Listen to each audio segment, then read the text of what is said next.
is moved to the arc. Arc is almost the same as spark, but the high temperature and the high reactivity. So when we put the voltage to the electrodes, the voltage is go up. But firstly, is streamer has been occurred, and then the electrolytic breakdown. That means in the energy it moved to the light. Light is meaning the spark. So after making the spark, is the voltage getting down like this. So when we put the joule heating is with high voltage, we put the joule heating the electrode. The vapor layer has been made. So inside this vapor layer, inside is a plasma state. So this inside in here has very high energy. So the plasma region can make it a new vapor layer like this. And then finally this electric field is connected between the two electrodes. So I showed again is a vapor layer formation like this. This is not a spark. So this like a balloon. This is the vapor layer. So but the vapor layer is getting bigger and bigger, and finally is connected these two vapor layer. Finally spark has been made between the two electrodes. So I showed you the high-speed camera images. So this is vapor layer. This is spark. So we use this kind of the energy to make it the space between the two integrated wires. This model is between the two wires. We put the eggshells is surrogating the calcified region. So we make it the spark between the two wires.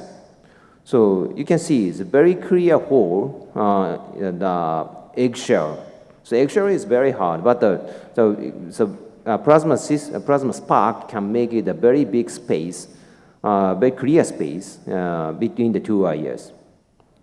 So how can plasma-mediated aberration recognize the distal cap in integrate? So firstly, I imagine is in integrated approach, two wires can make it a spark between two wires, and then make it a hole, and making to penetrate the distal cap like this. So, but actually, this is very, very difficult. Because if this kind of situation, the plasma spark can make it very easily between the two electrodes. But in the integrated approach, two wires located like this. So between the two, the spark between the two wires cannot make it space, the forward space. So we need to use another logic to abrade the atherosclerosis plaque in an integrated approach. So we use the streamer before the first stage of the plasma. So we already showed the streamer. This is a vapor layer. So inside this vapor layer, it had so high energy. The atom is divided into the proton and the electron. So you can see this is a streamer. The streamer can have a very big high energy. Also, the streamer state has a shock wave, but we are not sure how is the shock wave is effective to abrade the atherosclerosis. So between the two wires, two electrodes, you can see that this is an electrical field schema. So you can see red is high energy, around the electrode, you can see the very big high energy. That's why we can you can ablate the atherosclerosis region. So, but if the wire touches the electric layer, that's meaning that this is the atherosclerotic plug or distal cap of the CTO. So this direction, in this direction, is electrode can make it a very big high energy, so that we can ablate the wires to penetrate the distal cap in the integrated approach using by the plasma-mediated ablation system. So that this is the model. This is a closed aortic wall. So aortic wall is very, very hard. So we cannot penetrate this aortic wall using by the Conquest 820 or some very hard wire. So this one can hit the vessel wall, but this is a proximal one. This proximal one doesn't hit the vessel wall. So we make it the plasma, and the streamer has been made in the around the distal wires. The finally can penetrate this electrode wire, can make it this kind of very hard tissue.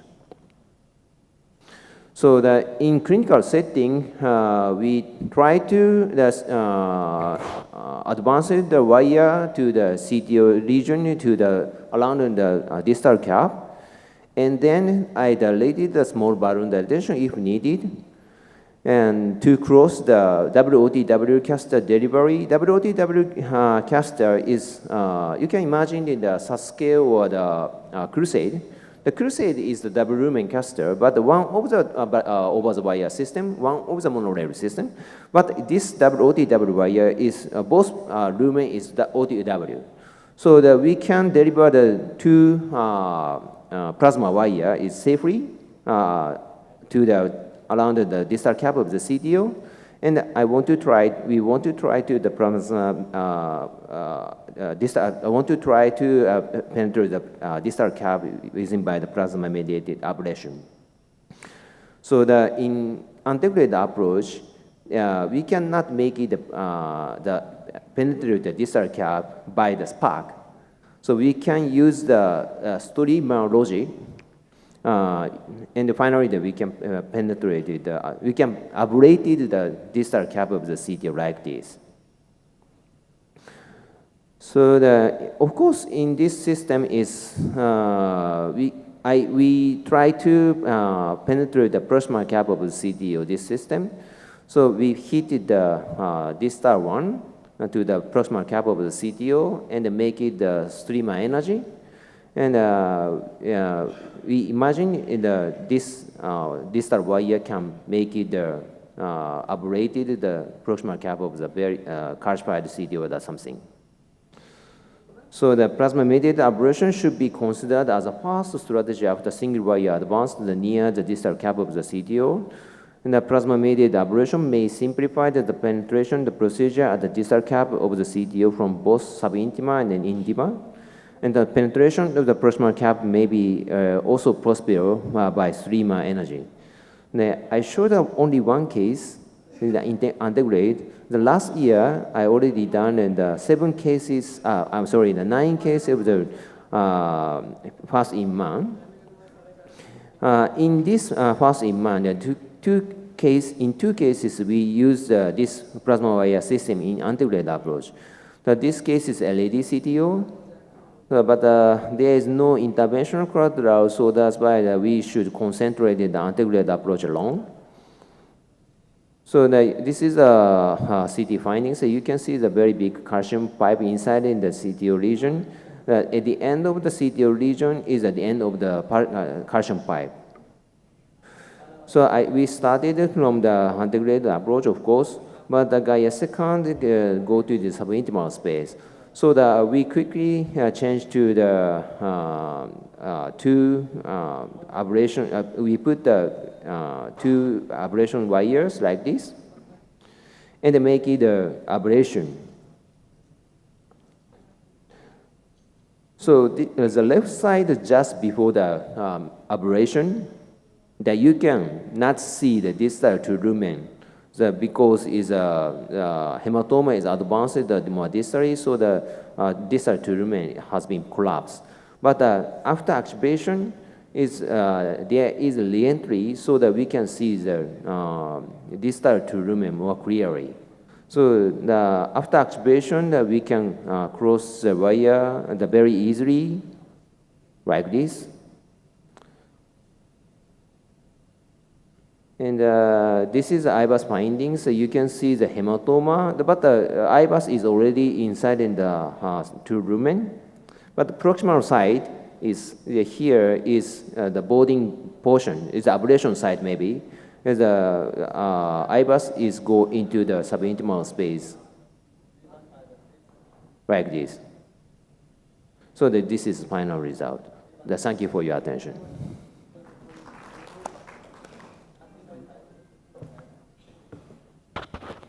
Dr. Kenyan, one small doubt. You told the vessel wall cannot be penetrated by a plasma wire. You told the plasma wire cannot penetrate the vessel wall. Yes. So how it can penetrate a severely fibrotic or a calcified lesion? Actually is the energy of the chip of the wire very high. So that's why maybe the chip of the wire can abrade around the atherosclerosis lesion is ablated by around the chip of the guide wire. So, but we should keep in mind both wire have the energy. So this third one, the proximal one, is both has a very high energy. So the energy will be between two wires only. Yes, actually, is electrical field has been made between the two wires, but in the lead approach, we make it a spark. The spark is a very direct connection between the two wires. But in the integrated approach, actually there is some electrical field between the two wires, but we cannot, the spark is not effective in the integrated approach. But we put the energy to the two wires around the chip of the wire that it has a very high energy. Okay. So using this energy, that we can penetrate the atherosclerotic plaque. So can it be used in calcified lesion? I'm not sure the exact, but we try to use. Yeah, another question. So you have to be pretty sure that the tip of the wires, like two wires, are pointing towards where the true lumen should be, or inside the vessel, towards the lumen of the vessel. They're not pointing towards the wall, then they will not complete the circuit. So when there are two wires, they should be pointing in multiple views towards where the true lumen is. Sorry, yes, you mean in the angle of the wire? Yes. Yes, because this is very important point. If the wire is direction is outside of the vessel, Yeah. it can make it the perforation. Perfect. So the direction of the wire is very important. Any question from the floor? One question is allowed. Okay. If no more questions, actually, thank you, Dr. Kenya, Thank you for very a much. wonderful presentation and a new horizon. Next talk is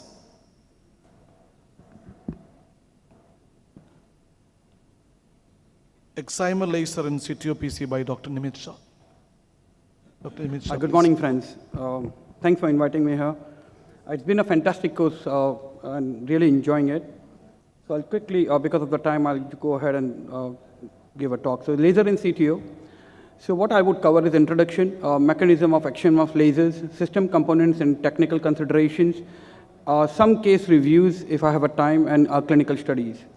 So we now just heard about plasma wire, and we do CTOs, we get the wire down the vessel with a lot of efforts, and sometimes we are not able to cross the lesion, or we're not able to dilate the lesion, or it's a non-crossable, non-dilatable lesion, and that is how the laser helps. So excimer laser, we also call it ELCA, is based on ultraviolet light. It disintegrates atheroma without burning or grossly fragmenting it. It has proven to be effective in complex lesion, fibrotic calcified lesions, including CTO and severe calcified lesions in case of balloon failure, that is either to cross or failure to expand. So how does it work? What is the mechanism? It generates ultraviolet light by passing a pulse of intense electric current through a gas mixture. So excimer laser is a two components, the noble gas and the halogen. The noble gas are krypton or xenon, and the halogen is either fluoride or chlorine. When the electrical discharge is passed, both noble gas components and halogen are ionized. These ions come together in an excited diametric molecule or excited dimer, and that is known as excimer. So here's the diagrammatic presentation. So xenon and chloride combine and form an excited dimer, which is known as excimer, which is xenon chloride. And this is an excited state. It has a lot of energy in it. So when this comes back towards ground state, it releases that energy in form of a photon. So it acts by three mechanisms: is photochemical, photothermal, and photomechanical. So photochemical effect, so as I spoke about the ultraviolet light, the photon has 308 nanometer frequency, enough to break some of the molecular bonds that hold a chromophore together. So only about 2% of the photons break the bond, but this is photothermal, electrical effect. But 98% of the photons are absorbed and are converted into the heat, which causes the molecules to vibrate.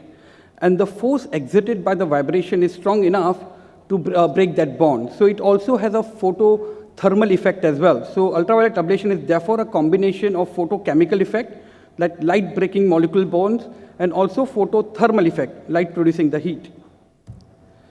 Next is photomechanical effect. What we do is when we try and laze the lesion, we use a saline flush. And this clear liquid in contact with the surface that absorbs the laser pulse act as a temper. Initially, when the laser came into picture 2 decades ago, there were a lot of complications, perforations, because it was used with saline and blood. Now with improved catheters, improved mechanism using saline, the complications have come almost very negligible. So the temper fluid confines the initial pressure by the instantaneous heating of the tissue by the laser pulse to the volume surrounding the disc of the irritated tissue. So it's just surrounding that volume rather than dispersing into the vessel wall. And since this confined pressure is quite high, the water in the tissue does not immediately burst into the steam as it does when it's used in the air. And this confined pressure begins to acerate the liquid away from the irritated tissue, that it pushes the water away as well, and all the irritated material are also pushed away. And as this water begins to move, as you see over here, the pressure in the irradiated volume is reduced, and this allows the water to vaporize, and a steam bubble begins to form.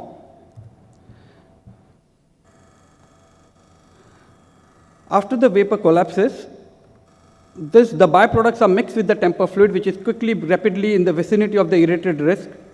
The mechanical force of this bubble is strong enough to break down the tissue structure. That means that ultraviolet ablation under the water is achieved not only by photochemical and photothermal action, but a third component of photomechanical process, the force of that bubble, which is contributing as well.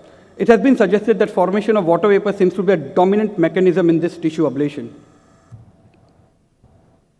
So what are the system components? It has a console, which is quite a big console. It's around 300 kilograms in weight.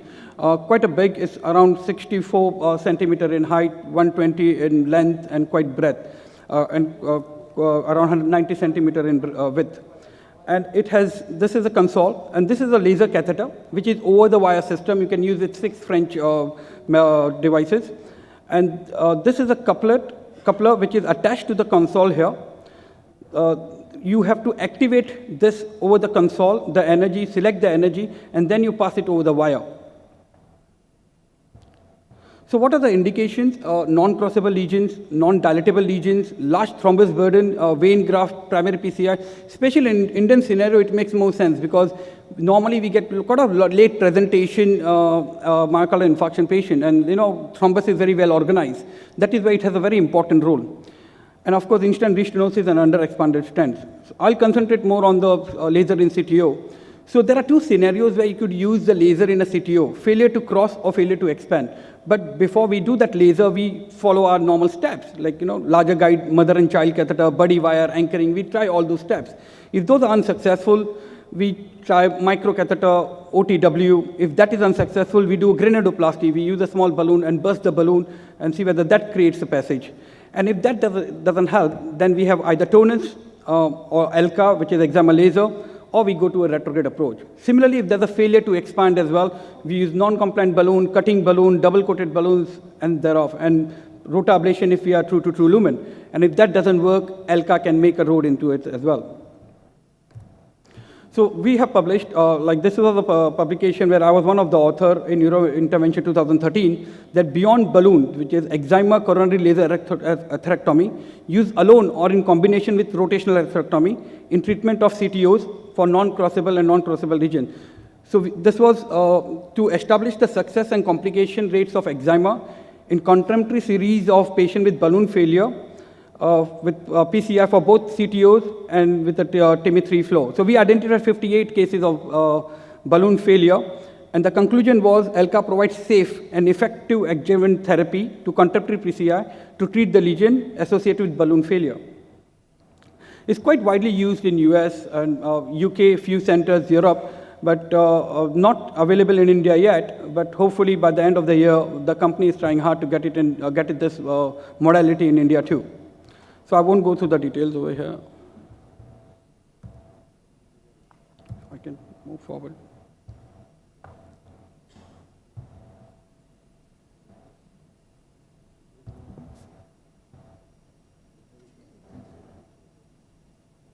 So just bear with me.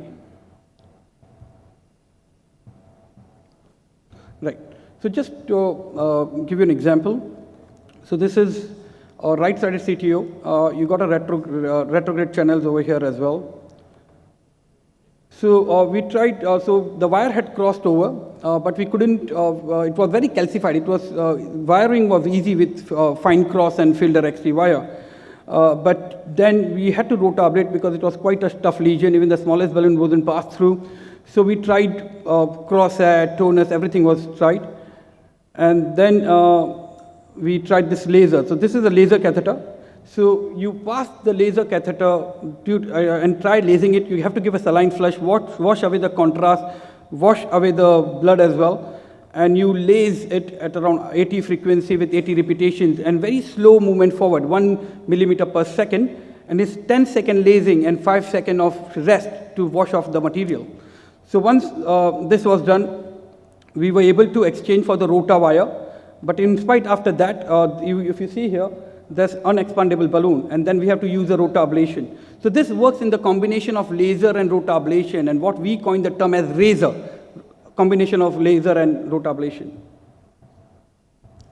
So this was the final result. So it facilitated the use of rota because we couldn't pass the fine cross, we couldn't cast the rota wire. So laser created the channel to exchange it for the rota wire, and we could finish the case. Again, similar example, non-crossable lesion, laser catheter used to make the inroads, then dilatation, and that's the final result. Another example of non-crossable lesion, very tight calcified, fibrocalcified lesion over here. Use all the hardware, couldn't cross it. We used the laser energy. Then it was easy to pre-dilate, and that was the final result over here. This is the LED CTO. So we wired it. You can see the corsair here, filter XP wire here. Then again tried to balloon it. This was a non-dilatable lesion. Rather, the initial 2 cases I showed was non-crossable. This was non-dilatable lesion. Tried cutting balloons, double balloons as well at high pressure, didn't help. So we used the laser catheter, lased the energy, and then after the lasing, the procedures could be done completely. Other example is you get a CTO done, then you deploy a stent because you don't know whether the vessel is undersized or not. Then sometimes you see that stent is unexpanded. You can't do any much. You can't do a rota ablation within the stent. So that is where the laser also has a very important role. It ablates the tissue or material outside the stent. So it would make it softer so that the stent can be expanded. Similarly here, unexpanded stent, We use the laser catheter here. You see the laser catheter here. That is where the unexpanded stent area is. And after that, the stent could be expanded, and that was the final result. And again, similarly, giving you a IVIS representation over here. So this was the under-expanded area of the stent. This was the IVIS calcified. But you see, outside the calcification, it's more sort of fibrous rather than calcium. So it's a superficial calcium rather than the deep calcium. We used the laser so we could manage to ablate this area, and after that, this was the IVIS and the final result over here. Similar case. So there have been study, Leonardo study in 2015, which assessed ALCA in complex calcified CTO and balloon-resistant coronary lesion. Inclusion criteria was severely stenotic, more than 80% stenosis by visual estimation, angiographic evidence of calcification or CTO, absence of acute coronary syndrome 3 months prior to the index. It was a multi-center prospective data monitoring independent of collab review of angiograms. So what it showed that success of crossing the lesion was 93.7%, procedural success was around 92%, and clinical success was around 90%. And they also looked at the safety parameters. There was hardly any complication in that series, but non-QAMI was 1.1%. Having said that, there are a few complications I have seen. When we did a series of this 58 cases, we had one perforation and we lost the patient. So it's not without complication, but very small. So conclusion of this study was that coronary atherectomy is simple, safe, and effective device for the management of complex coronary lesions. Thank you. Yeah, thank you. It's a great presentation. So in the balloon non-crossable lesion, so you just take this laser catheter all the way up to the proximal cap and deliver the laser energy there. And then you pass your like balloon or macro catheter to deploy. Are there different size of laser catheters available? I mean the diameter of the catheter. 0.9 and 1.4, depending on the diameter of the vessel as well. One question, Nimit. Basically, when you are telling that laser can cut the calcium, what is the chance of laser cutting the stent in ISR? ISR. So. Or the rare. chance of a stent? So, if you have an ISR, see, normally when I said for the safety measure, you use a saline flush, what we call as bath and flush technique. In fact, that's the only indication where there's an ISR, very high ISR, you use contrast because you really need high energy within the stent. So, of course, the stent would get damaged or fractured, but the whole idea of doing is putting another stent in. So, it would facilitate your further angioplasty. In granuloplasty, if you are actually having a failure by all the methods and laser is effective, then what are the chances of putting one more stent and there is any I'm sorry, I didn't get you. You have to put another stent in Yes. all the laser and when you are using a laser? Yeah. See, this is an adjuvant to your normal PCI, like rota ablation. You know, like there is, even when we compare rota ablation to PCI, they said unless you put a stent in, just ablation is not going to work.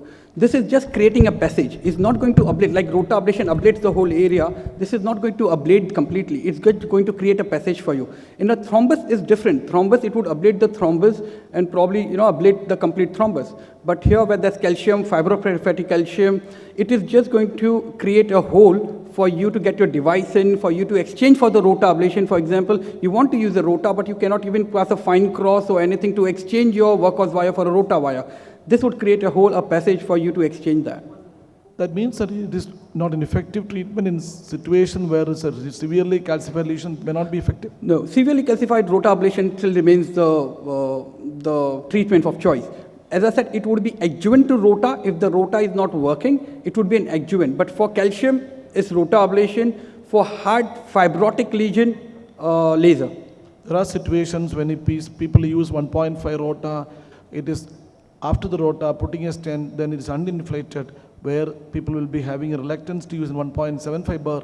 People are thinking that it may be another alternative to that? No, it won't have that. Okay. I think it just modifies the lesion. Yeah. Yeah, Nimit, I want to ask you, you showed that case where under-expanded stent and you followed it up with laser. Yeah. So what exactly was the mechanism of action? It ablates the tissues outside the stent area. Because there was a calcium outside the stent area. Between the intima, because that was under expanded. It has not expanded, it has not pressed your plaque completely. So it would ablate, it would soften that fibrotic plaque outside the stent area, but between the intima and the stent area, so it would create a space for the stent to expand. That energy is not going to damage the stent struts. It would. It does You'll not. have to use a new, you'll have to either use a drug-eluting balloon or you might have to use a new stent. No, with the laser would not damage the stent struts. When As used I in said, that it setting. might damage, it depends how long the stent has been deployed. If it's a drug has already been eluted, that it just becomes a bare metal, so it won't damage that. But if just recently deployed, then probably the drug would be damaged as well, and you might have to put another stent in. Thank you, Nimit. Actually, there are two talks which we have gone back to the school and studied some physics and chemistry. Now we will go to the real pathology, CTO PCI in CABG, post-CABG patients. Dr. Igarashi, please.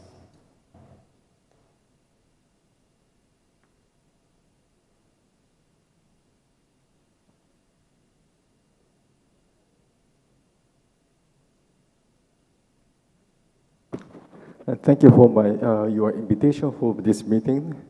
And in this session, I'm requested to talk about CTO-PCI just a moment, sorry.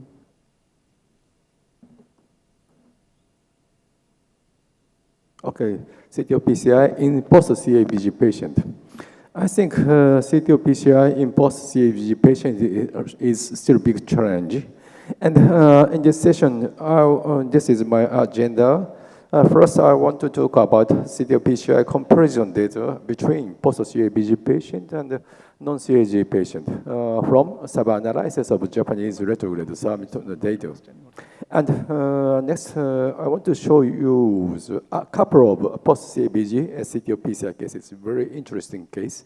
And I want to discuss about how to treat this patient. Okay, this is Japanese data, and between 2012 to 2013, and over 3,000 patients is recruited. And the CABG patient group is 8.5%, and the non-CABG group is 91.5%. And two group comparison data. First, patient characteristics. And in CAG group, more high age and more previous MRI and more previous PCI, and less smoking history, and more dyslipidemia, and more multivessel diseases, and low ejection fraction. And renal failure cases more, and more severe diabetes profile, and more PAD cases. So patient background is more severe compared with non-CABG cases. And also, this is a region characteristic. Entry shape is ambiguous, more ambiguous, and more severely calcified, and so many reattempt cases included. So, of course, average IJCTO score is significantly high like this. And so procedure result is more complicated, and total procedure time is more long time, and the fluoroscopy time is more long. Of course, radiation exposure is more high, and we need so many guide wires. However, success rate is low like this, almost 10% difference. So CABG, post-CABG, CTO-PCI is still a big challenge, I think.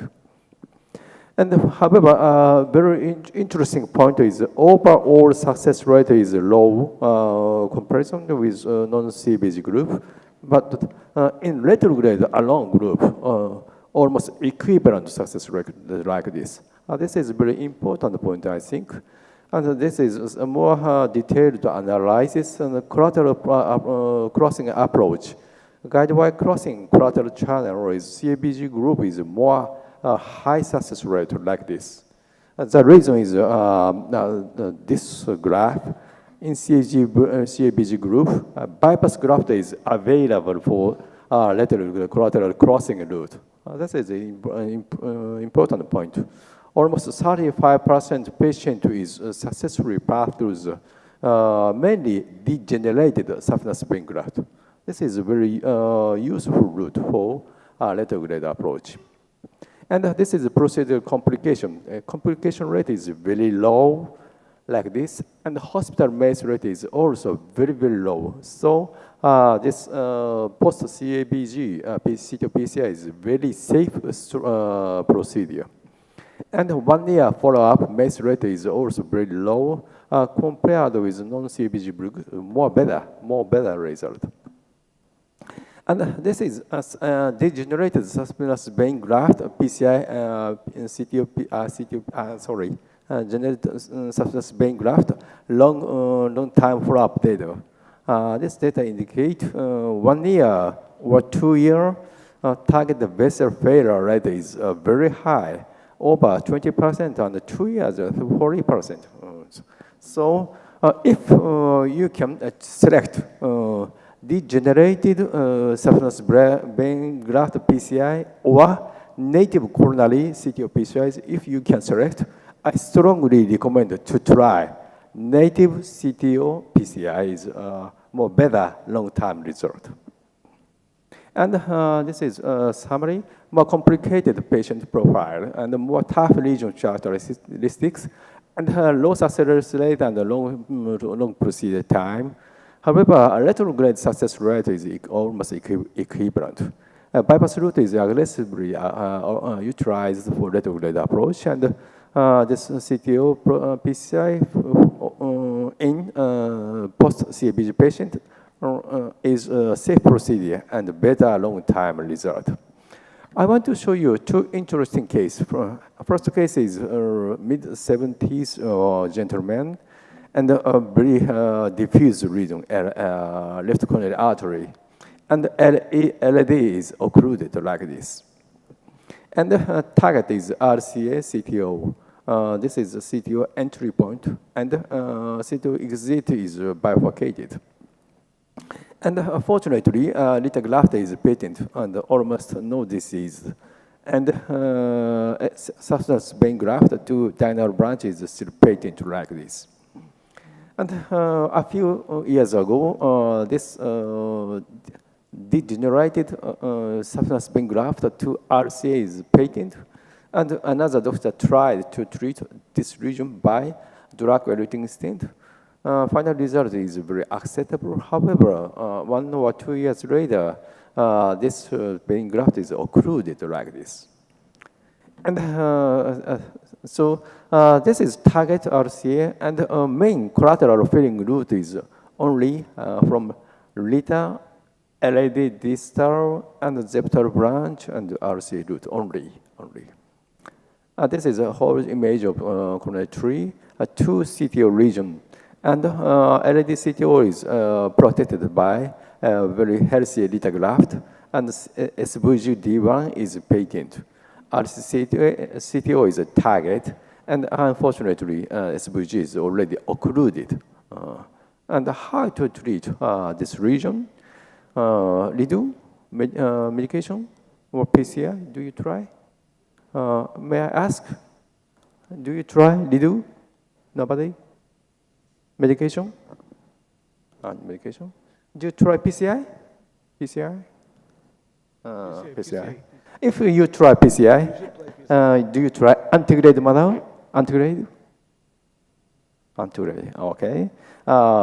Retrograde approach through Lima graft. Lima graft, okay. Do you have another other option? Do you have another option? Okay, please give me comment. If I could open up the SVG graft, I would go through the SVG graft and then do a retrograde. You open SVG graft. And then do a native retrograde antegrade. Yeah, all right. Very similar. Almost correct, I think. Okay. LITA graft is, I think, contraindication for retrograde PCI because LITA, healthy LITA graft is a key graft for prognosis. Very important. and involve the potential risk of injury on the specimen, so dangerous. So I never recommend to use this lithograph for retrograde route. And another point is a technical limitation. Lithograph is very long, so long crusade is very too short to deliver until antegrade guiding catheter. And to use this graft, a very short handmade guiding catheter is necessary with translator approach, or deep seating technique is necessary. This is very dangerous.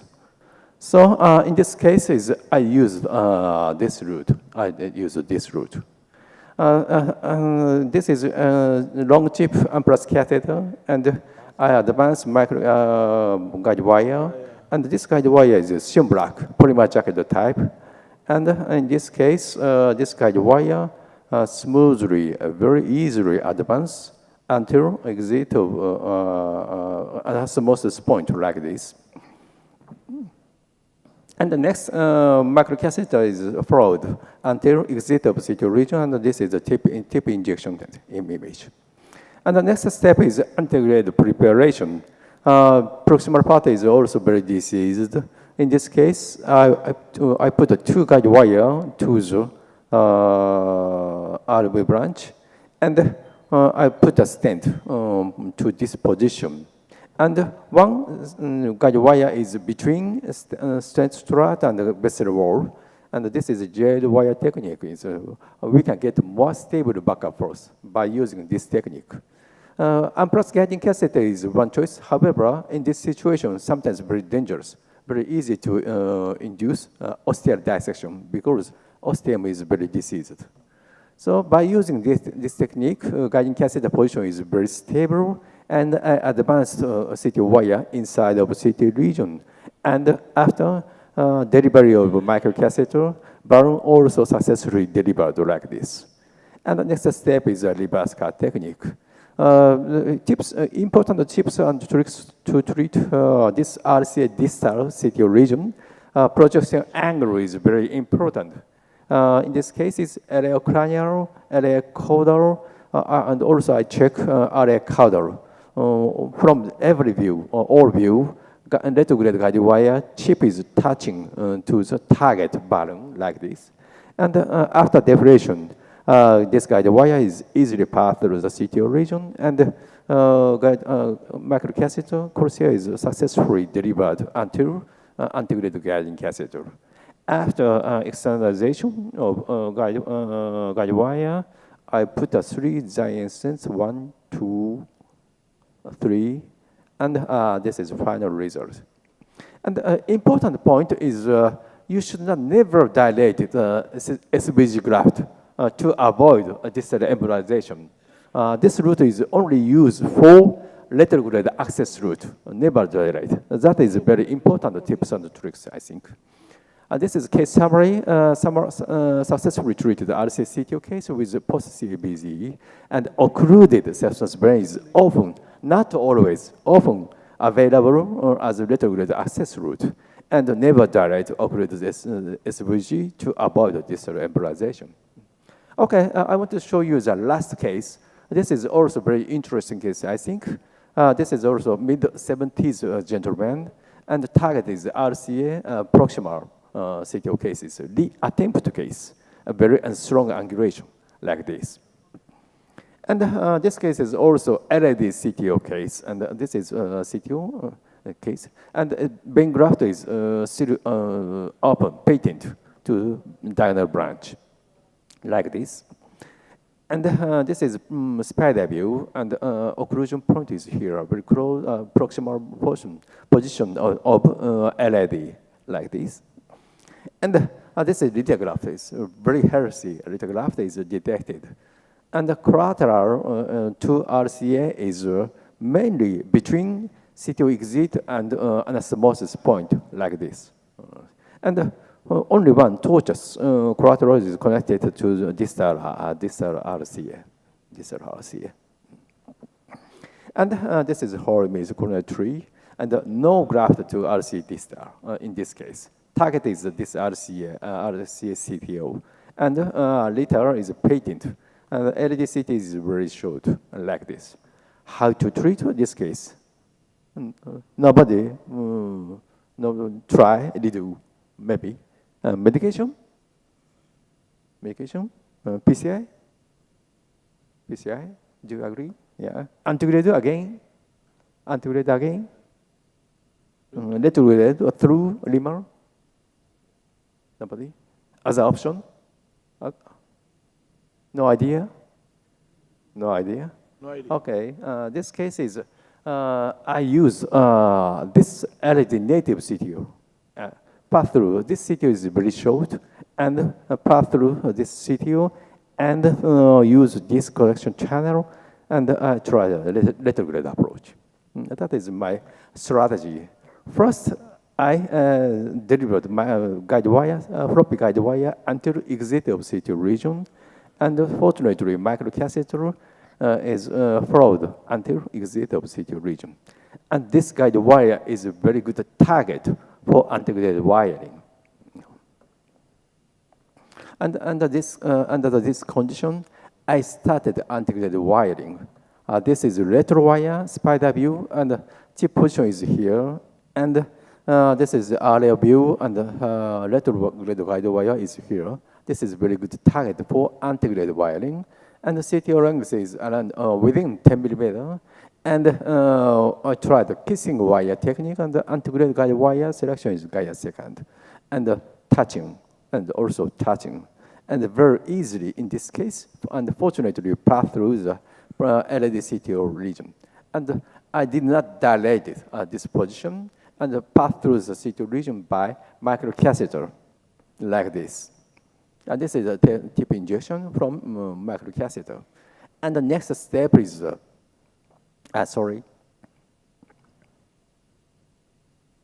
Zepter channel selection. And candidate is here and here. And this route is very easily accessed. So I selected this Zepter branch and the tip injection. And after that, Zepter wiring is successful like this. And this is tip injection from a PD branch, and the guide wire advance easily from this position. And the next step is preparation of integrated preparation, and the wire is passed through beyond this angulation point, but however, inside of subintimal space, and the balloon is delivered successfully, and successfully passed through the retrograde guide wire by using reverse cut technique, and successfully externalized like this. And I put the drug rating scent designs 1, 2, 3, and this is the final result. And LED is no dilatation, so no competitive flow. So no damage, but damage to lithograph. Okay, this is a summary, a WCTO cases. Target region was reattempt RC proximal CTO, and the LED was protected by lithograph. LED CTO was recanalized by kissing wire technique for RC CTO retrograde approach. After retrograde guide wire passage through the Zepter connection channel, RC CTO was successfully treated by reverse cut technique. If LED CTO recanalization looks easy, like this, very short CTO region, and sometimes non-CTO region. In such a situation, this strategy is reasonable and safe and promising one option for our CTO PCI with post-CABG patient. Thank you very much for your attention. Yeah, very good presentation. Dr. Igarashi, just small question. When you recanalize the LED in the second case, so you deliberately not dilate or put the stent in to avoid any competitive flow from the left internal. Yeah. Is there any, if you put a stent in, what will be the concerns in your mind in the LED? Yeah, LED, which is second case? Why not put the stent in the LED as well at this point? Why you did not put a stent in the LED? Proximal LED. You passed the wire through the LED. Yeah. You mentioned about the second case. Second case, if you recanalize the LED with a balloon and wire crossing, So you did not put the stent. What is the disadvantage of putting a stent in the LED? If possible, I want in that situation, kissing a wire is failed. Next step is I will try reverse cut technique, and I don't put the stent to LED. It's okay. This answer is okay. No. Yeah. You anyway recanalize the LED, Yeah. even though there is a lima graft patent, Yeah. but you did not put a stent. His question is why you did okay, not. I understand. I think not necessary because lithograft is very healthy and big territory is very clearly patent. So maybe LED CTO is recanalized by put a stent competitive flow situation. That is not so good. I think not so good situation. Lithograft is a very long-term patency is very good. So I think not necessary to put a stent in that situation. Don't you agree? Did you not agree? Okay, yeah, that's fine. Thank you. I think in the interest of time, we'll move ahead now to the last presentation. Okay. Or there is a May I finish? Okay, there's one question. Okay. It's in continuation to what you had asked. Now, if you have recanalized a native vessel and there is a still flow in the graft, saphenous graft, would you or would you not occlude by coils, the saphenous vein graft? There's always a controversy where you should occlude once you recanalize the artery, whether you should occlude the SVG graft by coils or not. So Dr. Igarashi, the question is, if yeah. there is a flow in the graft, Yeah. and then you decide to recanalize the occluded artery, after that, would you occlude the graft, like embolize the graft? Yeah. Because there might be a competitive flow. Yeah. Will you put a coil into the graft to occlude the graft in the first case? RCA graft. Okay. First case is your comment is I never no. Sorry. Again. wakanda na. Nakata. Okay. I think what we will do, in the interest of time, we will move ahead and we will carry the discussion later on because we have to go live in 10 Okay, minutes. later, please ask me directly. Thank you very much. Directly. Thank you, Dr. Sorry, Igarashi. sometimes Indian accent is very difficult to understand. Thank you very much. Sorry. Okay. Thank you. But it was a wonderful, time wonderful limitation. presentation and a Thank real you very insight much. to us. Thank you, Igarashi. If you have some question, please ask me directly. I'm waiting over there. We'll go to the hybrid algorithm for CTO PCI by Dr. Nimit Shah again. Okay, good morning, friends, again. Just because of the lack of time, I'm going to rush through the slides, so just bear with me, and my apologies if I'm going too fast. So hybrid approach for the CTO. We know there's been a lot of evaluation in CTO PCI. I think the most important evaluation has been the hybrid approach, which is like a seamless interplay between antegrade, dissection, re-entry, and the retrograde techniques. So background to the introduction is like, success of CTO PCI is highly variable. And the treatment is based upon institution, how many CTOs are you doing in a year, operator characteristics, how many CTOs he's doing in a year. Anatomy is often dictative about the decision whether to intervene or not to intervene. Overall, relatively, there's low success rate compared to our complementary PCIs. And CTO PCI is often perceived as being high risk with questions of benefit. So generally, we have 4 approaches. Either we go antegrade escalation technique, true lumen to true lumen, or we go retrograde escalation technique, or anterior dissection and re-entry, or retrograde dissection re-entry. These are the 4 techniques that we have to play with.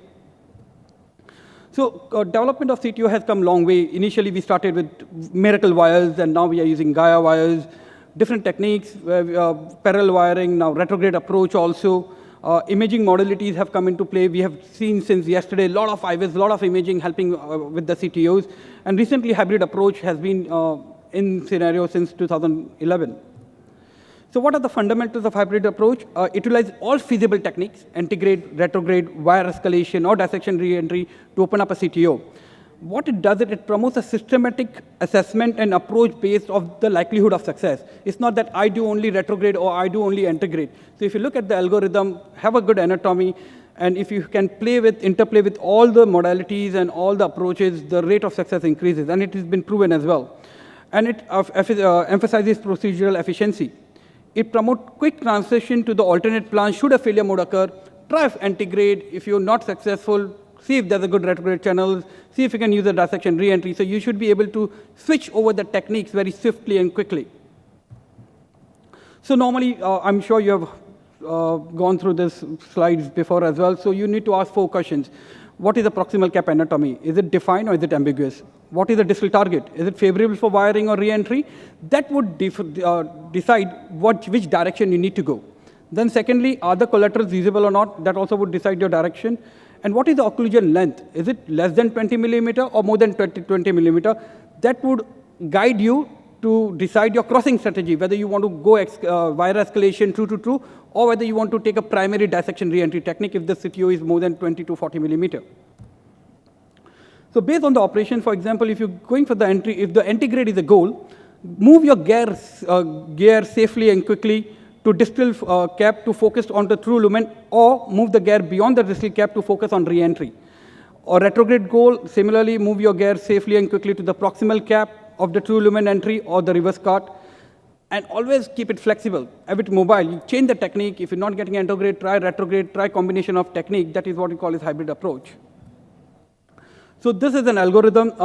After your dual injection, look at 3 things: ambiguous proximal cap, poor distal target, are there appropriate interventional color? Is no, then try integrate. Then look at the lesion length, CTO length. If the length is less than 20 millimeter, you can try integrate wire escalation technique.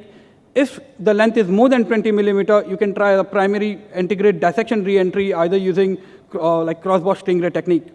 Or you can, if that fails, then you can go to retrograde as well. If there is an ambiguous cap, there's a poor distal target, and appropriate interventional collaterals are present, then you can try a primary retrograde technique. Similarly, if the lesion or CTO length is less than 20 millimeter, then you can use an escalation technique. More than 20 millimeter, you can use retrograde dissection re-entry.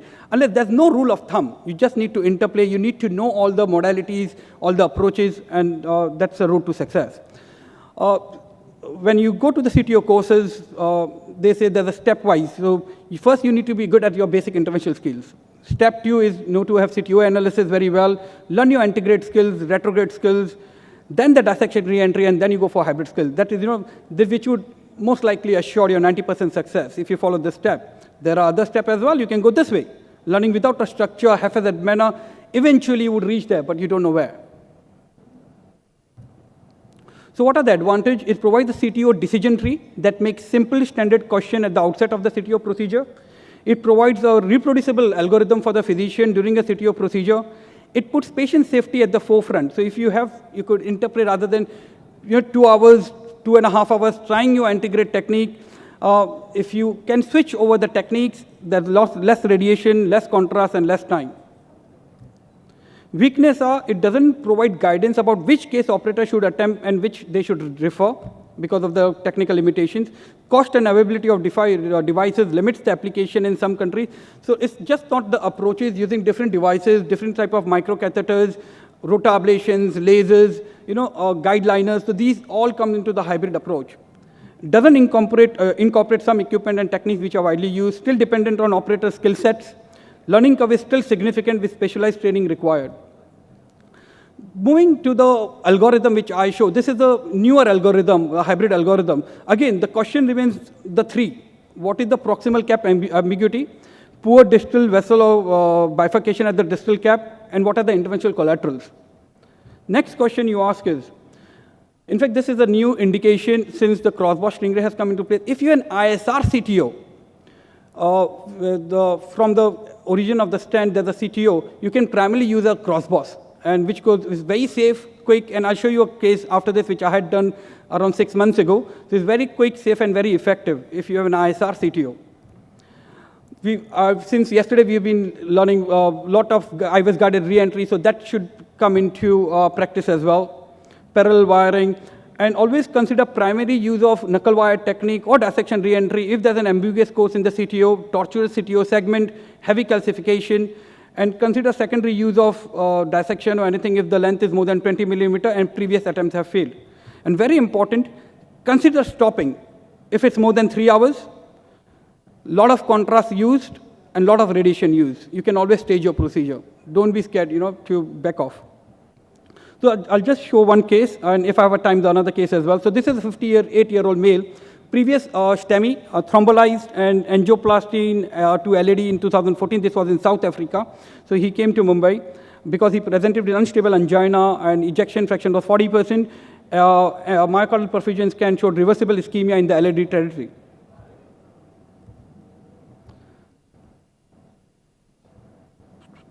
So this is, you see, there was a stent over here. So there's a ISR CTO. If you look in the caudal view, there's you could ramus or probably a septal bridging into the, beyond the stent and filling up the diagonal here. Again, you see there's complete occlusion of the ISR CTO here.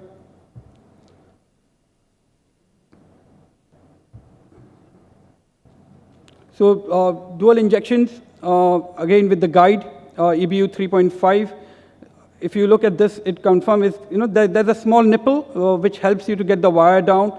There is a bridging collateral which is filling up the diagonal here. So what I did is, I took a wire, workhorse wire, cyan blue, and cross-boss over the wire. The wire has just entered the mouth of the stent.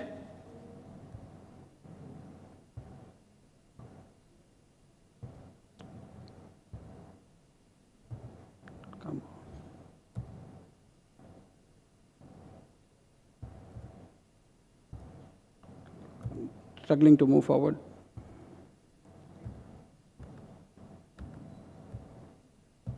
Yeah, here we go.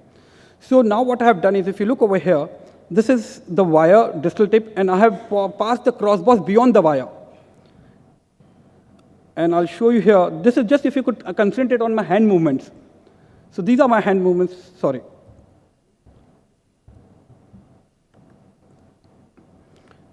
Oops.